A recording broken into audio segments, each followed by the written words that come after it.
On behalf of Preservation Maryland and the National Park Service, I want to introduce the Harrison Goodall Fellow, Benjamin Curran, who will be presenting an assessment of alternative DIY groundwater monitoring systems for tracking the elevation of coastal water tables due to sea level rise. Benjamin?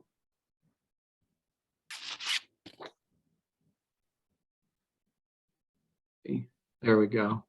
Thank you, Natalie. As I joked to the ether, no one heard it, so I'll just repeat the joke. It's not as funny the second time, I promise. But I was impressed that you read that so perfectly, because I don't think I could have done that well either. So thank you.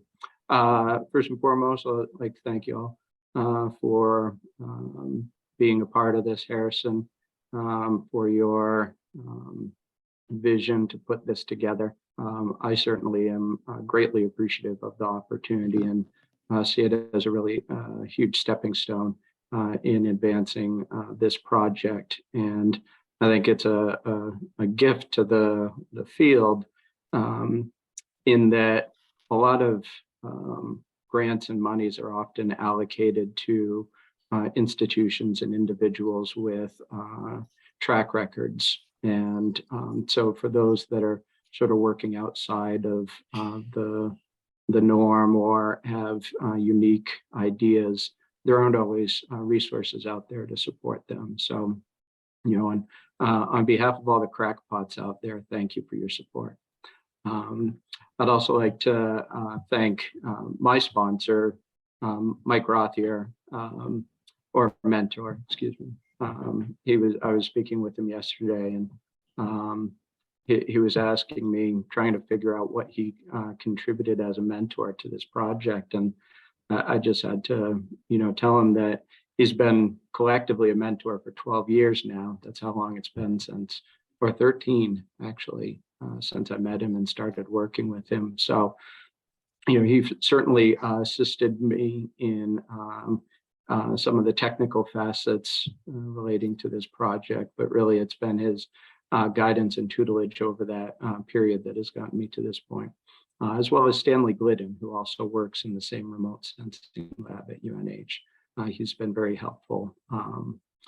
So I'm going to share my screen and share my PowerPoint. And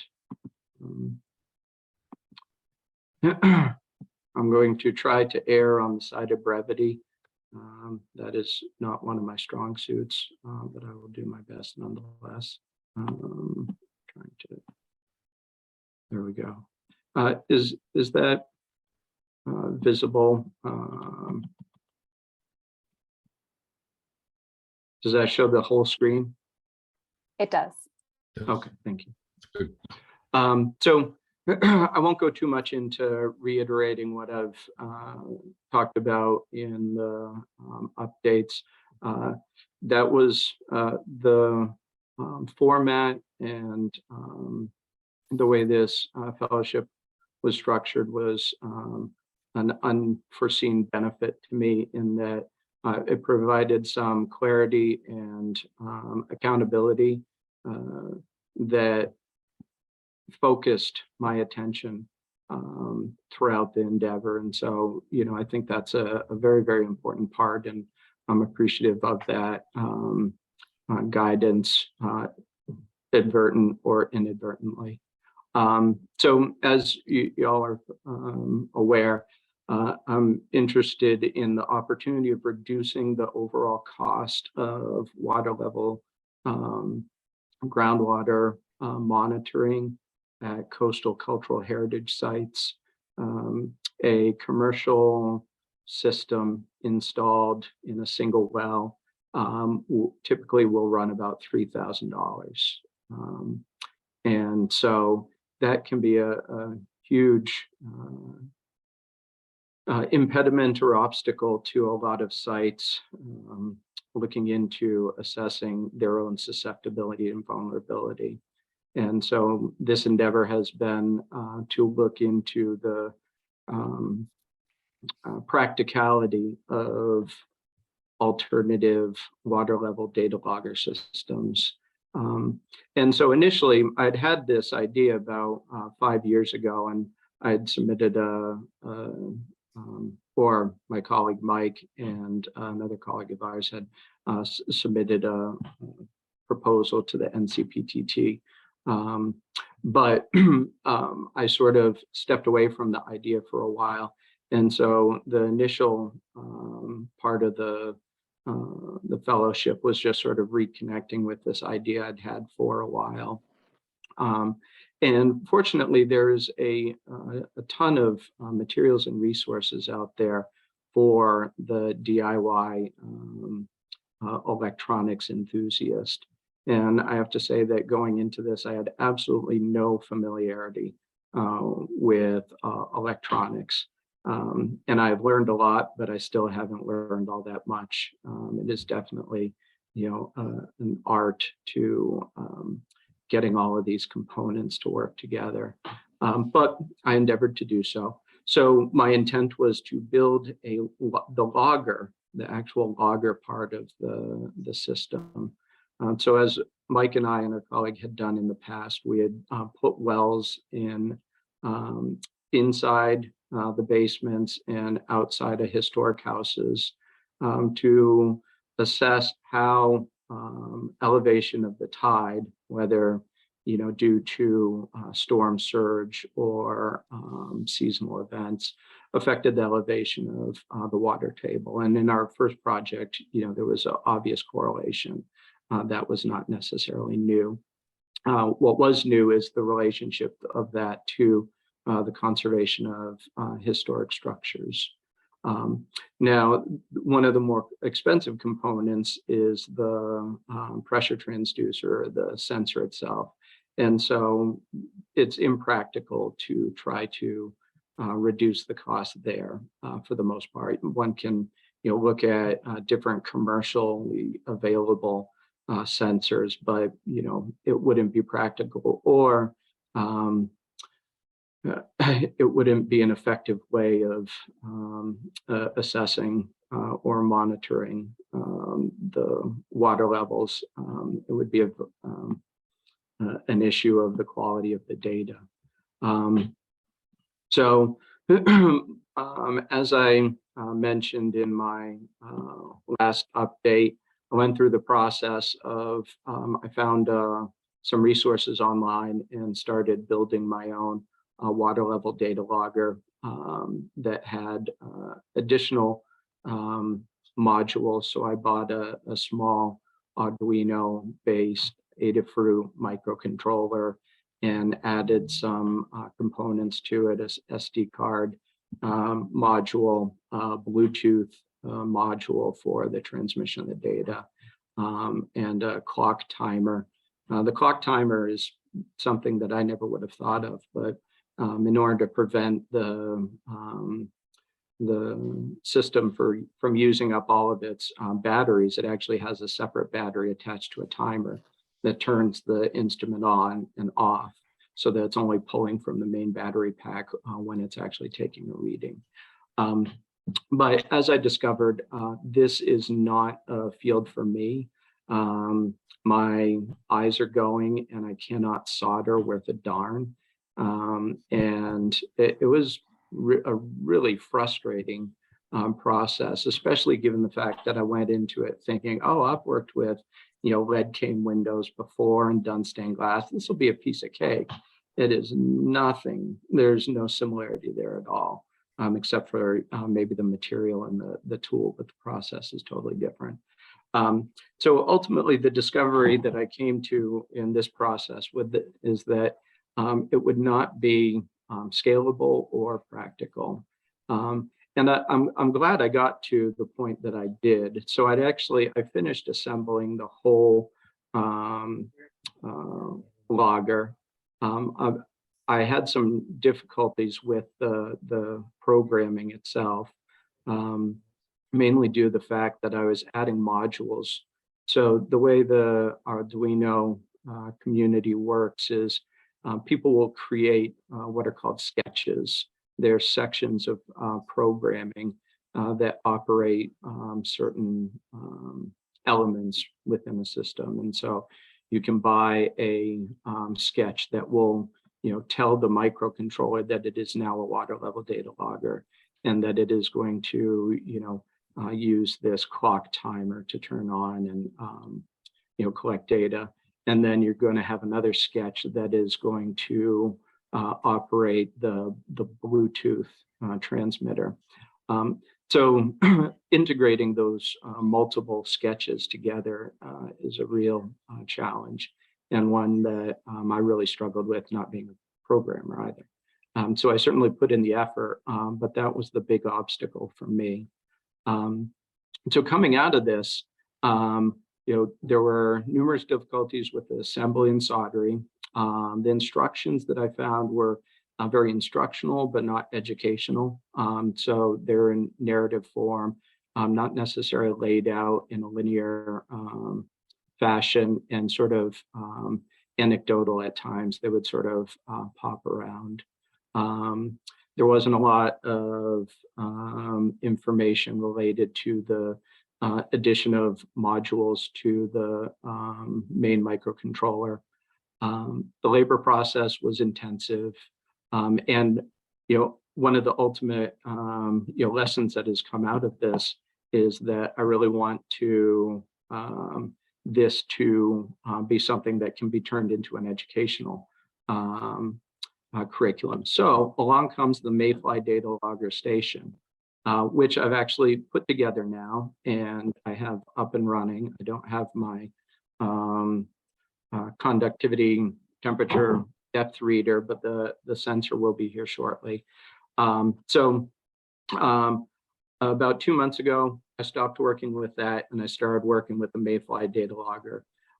It is a part of a DIY environmental network of citizen scientists. And so everything that I had wanted is already there. It isn't used for groundwater in the way that I want to use it. I haven't seen any examples of it used to monitor groundwater relative to sea level changes. So that's unique, but all of the foundations are there. And all of the materials that I would need to use in order to make an instructional or educational curriculum based around it. It is, and I'm going to speak some kind of quickly because I know I'm running down on time. It is an initiative through the Stroudwater Research Center. And so, as I said, it's a bunch of scientists and educators that have come together to create this network of tools and resources by which people can go out and use these systems to monitor areas of their interest. The resources are great. It's got all of the manuals laid out in a really linear fashion. They're easy to read. There's a lot of really good pictures and illustrations. They've done a fantastic job in that respect. This is the Mayfly data logger. It comes as part of a kit. And so here you can actually see I've assembled it I've added the cell phone module, an extra SD card, data logger, and an antenna. And then there's the SD card, there's the cell phone module, and then that's an adapter for the solar power panel. I've run all the necessary sketches to ensure that it is working properly. So, that's a good first step. That was something that was really difficult with the other system, was just making sure that it was running and running properly. You had to know a lot more than I did in order to get to the point of just recognizing that everything was working. Here it is all assembled. And actually I'll hold it up in a couple minutes, but you can see it's got the main microcontroller in the what's a Pelican box, so it's weather tight. There's a 3.5 volt battery. There's an adapter to allow the solar panel to power the sensor. And then there's, you can see the pulse transmitter, that's the cell phone transmitter. And I also put in, I attached a water pressure transducer that I had just to see how it worked. And I was having problems with the connection. It's not the one that they recommend. They also have a ton of resources. So the cell phone, the cellular system uploads all of the data to monitor my watershed. And this is a great interface by which you can set up your station. It'll track your location. It tracks all the data. You can set up the time frame of how often it's going to collect data. And obviously, the more data it collects, the more battery power it's going to suck up. But you can set it to, with regular intervals of every couple minutes. And then it even allows you to present it in graphical form. And you can include up to 7 sensors. So the system is really, really dynamic. You can set the time frame, the number of sensors. And the Hydros 21 is the conductivity and temperature depth CTD sensor that I'm purchasing. And this sensor is great. It has conductivity, temperature, and depth all in one sensor. All of the systems that I've worked with in the past required at least 2 additional sensors, or excuse me, 2 to 3 sensors. And so this one is really, exceptional in that respect, in that we can also look at the salinization of the water table.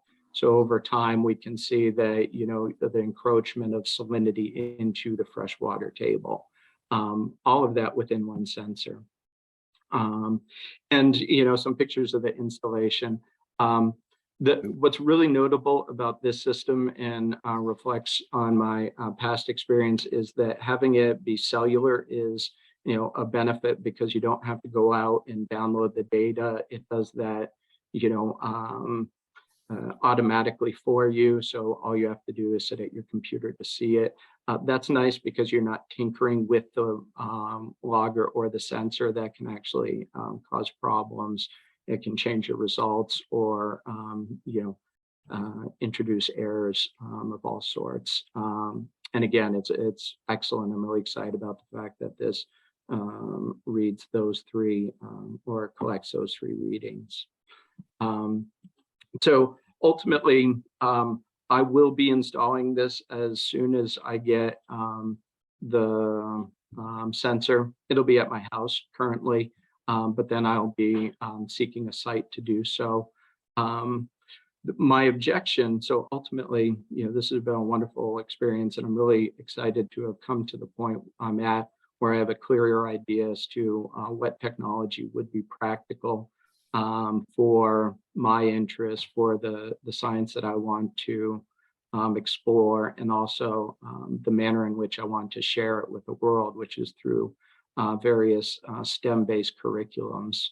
But ultimately, for the field as a whole, I think it's important that we collectively garner more support to introduce more site-based science in respect to historic preservation.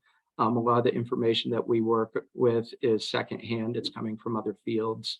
And, it's certainly applicable. But I think, we need to take ownership of the science as it relates to the preservation of our heritage in facing climate change. And that includes, ultimately selection of representative sites that, have vulnerability, also have, materials that are highly susceptible, so that we can, start assessing deterioration issues as early as possible. Expanding this array would initially include the use of the commercial sensors as a means of validating the accuracy and efficacy of the DIY system. However, over the long term, it would be ideal to shift entirely to these Enviro DIY stations. As I said, they're a third of the cost. And, you know, you have the added bonus of being able to create the process of assembling them be an instructional moment versus someone get a box and everything's in there. STEM-based curriculum, I think that would be a great way to engage young people and attract them, sort of sneakily get them to historic and heritage sites, and then give them something that puts them in a context that might be a little bit more interesting. The Monitor My Watershed is a great platform with which to share this work and elicit support and further activism on the part of the citizen scientist community. It would be great to develop an interactive website by which this information was collectively available to the general public from a variety of sites so that people could see how things were changing along the coastline. And the installation of instructional kiosks at specific sites that really clarified for the general public as they visited those sites what the long-term issues and risks and problems will be for these sites in the face of climate change. So I know I've sort of gone over my allotted time. I appreciate your accommodating my tangent. But you know, again, I too would like to thank you all for this opportunity. I'm at a point where I think I can go to the next step, and I wouldn't be at that point if it wasn't for this fellowship. And so, you know, I extend to you and offer you a significant amount of gratitude on my part, and I'm sure I share that with the other fellows. All right, thank you so much, Benjamin. Oh, does the committee have questions? Yeah, sorry, I was gonna trying to unshare. How do I unshare? Sometimes I feel so inept. But yes, does the committee have any questions for Benjamin? Benjamin, before you unshare, could you just, you showed the installation in a nanosecond. Before I could understand it. Could you bring it back so I could see how you installed it? So, and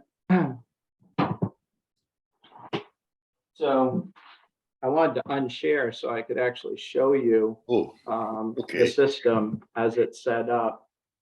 So the Pelican case, I think, will it highlight me? Where am I? There I am. So the Pelican case houses the microcontroller. You have the battery up here. And then this area right here is there's a couple connectors that allow the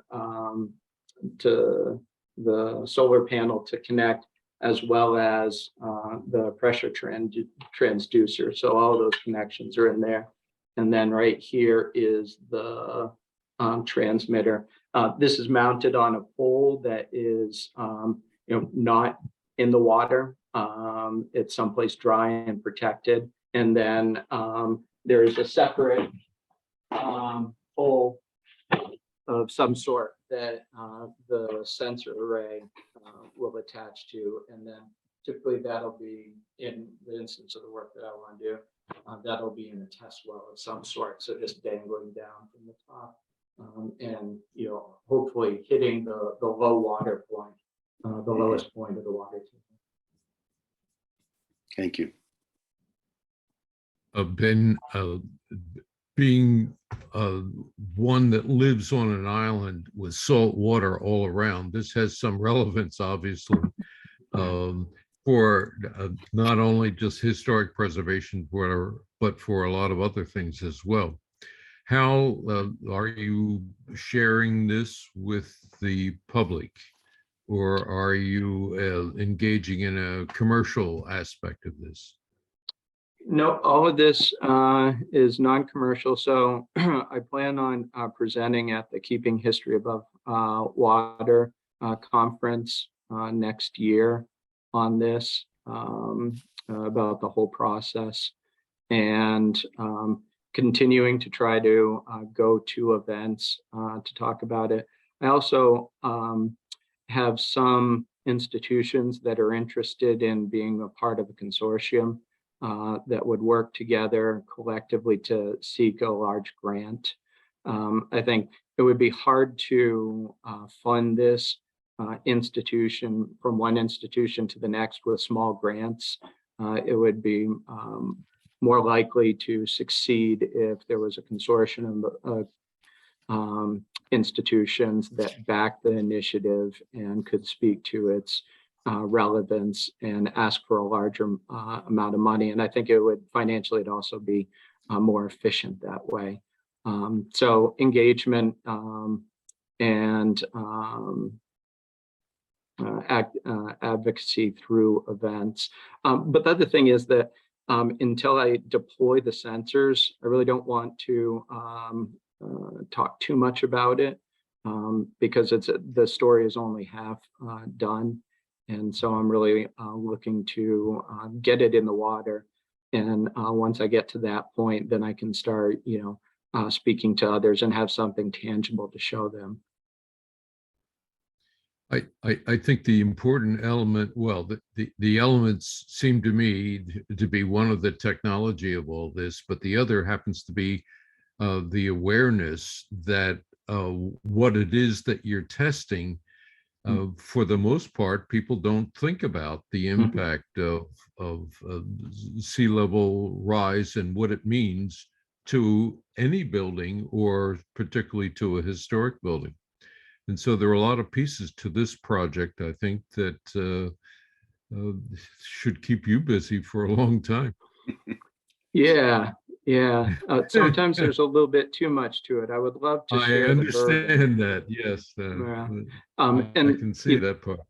One further element to highlight, a lot of attention gets paid to inundation or overtopping, where people actually see the sea encroaching upon the land. It's more dramatic, but the subsurface intrusion of the saltwater lens, as well as the elevation of the water table, will have significant effects decades in advance of the actual full intrusion, and in some instances be significantly worse for buildings than the slow encroachment by the high tide line. So we're about 1:05 right now, so we can take any other questions before we wrap up for Benjamin. Benjamin, I'm really excited, particularly with your information. Not that I'm going to jump into any of it along the way, but it was just happens to be that this morning I was talking to my wife about our water system of where we live. It does not have a sensor that determines what's going on within the aquifer underneath of us, and from just a practical drinking water standpoint, I see the relevance of this. But something I know absolutely nothing about is that impact of the saltwater intrusion on buildings themselves.